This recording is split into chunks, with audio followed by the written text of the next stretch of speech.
ফের পাকিস্তানকে হারিয়ে একটি চোখ ধাঁধানো জয় পেল ভারত। শুধু এখানেই না, টি-20তে তারা লাগাতার 3টি ম্যাচ, এই টি-20 ওয়ার্ল্ড কাপে পরপর 3টি ম্যাচ জিতে জয়ের হ্যাট্রিক করে এবং সরাসরি সুপার 8-এ পৌঁছে যায়।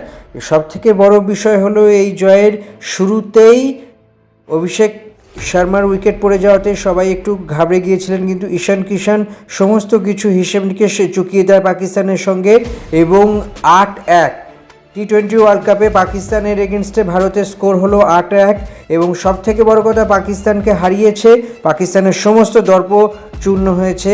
এবার খেলার মাঠে ফের ল্যাজে গোবরে পাকিস্তান। তবে ভারতের এই জয়ের পেছনে 5 পঞ্চপাণ্ডবের অবদান প্রচুর পরিমাণে আছে।